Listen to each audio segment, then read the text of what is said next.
Everybody, we are back with another review, and today we're going to be checking out one of these Kenner Luke Skywalker from the Dagobah set.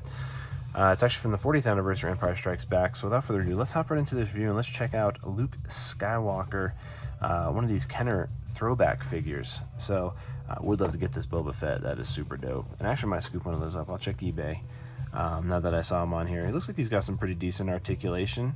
But we'll see with Luke and kind of judge from there, see what's kind of going on. This was something that was put in my you gotta have this box from GameStop. So guess what? It allows me to check out some of the stuff that I actually get in these boxes. I don't check out everything because I'm not into the anime stuff, nor do I kind of want that stuff hanging around. And once it's used, it's like, it's hard to move stuff like that. So something like this, will probably hang out in the collection. But like I said, I like to cut mine. Let me see, where did I not make the connection? Right here? Yeah, there we go. And then right here. So I like to snip mine so I could remove the tray, because what I like to do is store these figures, because I don't display every figure all the time. So when I do store them, I like to store them in the original packaging. I'll just slide this, back in there when I'm all done, and then I just store him vertically. But you can't really get him back in there, and then if you rip it all up and mangle the cardboard up, and the cardboard looks horrible, the backer board looks horrible when it's all cut up like that. I mean, yeah, it's cut open, but it looks even worse when you hobgoblin it, you know what I'm saying? Let's see what Luke comes with. Luke comes with a blaster. Pretty decent detail on that. You can see the the handle imprint, I guess you could say. It doesn't look like a decal. I'm trying to see outside the camera here. No, it's definitely just an imprint. I thought it was a little black decal that looked like a little nut, but you can see the handle here has a little imprint right there, which is pretty nice. It's a very small detail on this, which I imagine came through in the molding process. But nice little blaster, silver tip, black body, and then you got this little brown stripe with this little imprint on there, which I thought was a decal at first, but no, it's definitely an imprint. All right, cool. Nice little blaster. Pew pew. Pretty cool on that. What else we got? Let's check out Luke's saber here, which is slid in this nice packaging that holds it straight up, and it doesn't have the ability to bend or get in weird positions over time. Looking at the blade itself of the saber, pretty cool. I mean, to be honest with you, it is actually it has no burrs on it. It's actually pretty smooth. It looks really nice, and the paint job on the actual handle itself is actually pretty high quality. These are actually pretty decent quality figures. I'm definitely going to grab the Boba Fett one. I mean, just looking at the intricate details of this, how they painted the handle here, how they have these little buttons addressed on here. I mean, that's pretty crazy. And then they got this little gold striping on the side. I mean, very accurate in regards to its representation, which is nice. That and the blaster. And let's take out Luke, which straight out the gate, I'll be honest with you, I don't think his face. I think they might have maybe nailed everything but the face. But the face straight out the gate is I don't know. Maybe the cheekbones, I don't know. This looks a little weird. Maybe the chin or something's off on it. It just looks like a totally different person when you look at it compared to at least the one in the picture here. And I thought it was weird that they showed this picture from this scene with the backpack with Yoda in it. They should have given you a little backpack with Yoda in it. This probably wouldn't be sitting on the shelf if they did that. I don't know why they didn't give you little Yoda with this in a backpack, or just a little Yoda, period. You could just kind of, latch onto his back like that. That would be pretty dope. I mean, I don't know why they didn't do that. It's kind of a missed opportunity there. Probably why it's in this clearance box. But straight out the gate, face does not look like Luke Skywalker. Plus the neck's a little weird. Look how elongated his neck is. He's like a giraffe.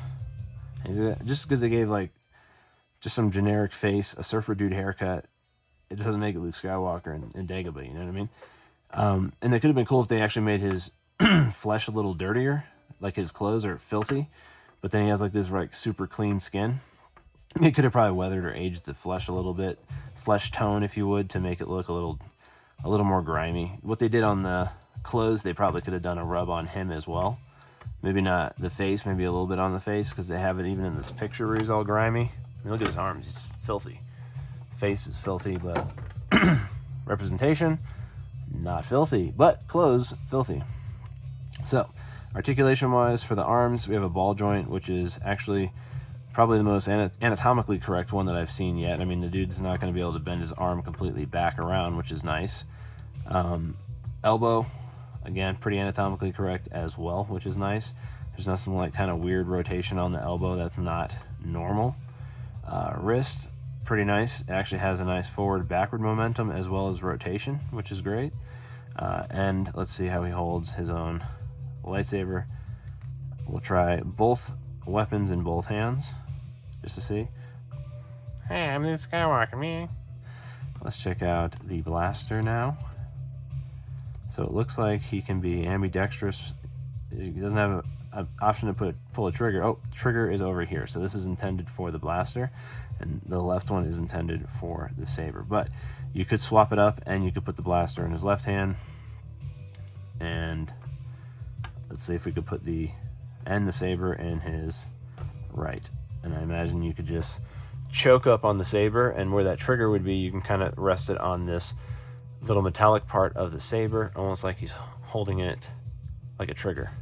So you could do that as well if you wanted to swap hands. I mean, Look at his neck. just looks weird. I don't know. The head looks weird. I think the head needs to be a little larger, and the arms look super skinny and kind of frail. To be honest with you, it looks kind of weak, if you would. But him holding the saber in the left hand, looks like that works. Let's see how it works with the actual gun, the blaster, inside of his hand. Yeah, well, yeah, it's clearly meant for that, because you can see that it goes right in the... I mean, he has no... His finger's always on the trigger, so there's you know, I guess if kids are playing with this, they're like getting programmed to know that their finger just belongs on the trigger, which is probably the worst thing ever. But they could have just left it like, you know, how it was. Maybe just him sliding his hand up like on the other side. I don't know if you needed to actually even do that. It would have been nice if it was just ambidextrous instead of having it like forceful trigger on that. Like, that's probably better than having his finger constantly resting on the trigger. So, anyway, again, his clothes are pretty dirty. They did like some kind of rub on him. He's got articulation in his abs, which is a nice bend and swivel, which is nice. And in the waist, there is nothing.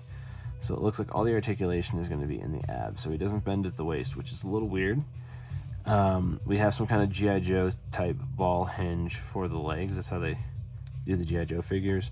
The knee is weird, because the knee, this one works, but this one doesn't really want to bend. It's very stiff, and the joint looks like it's like popped out or something. I don't know, very bizarre.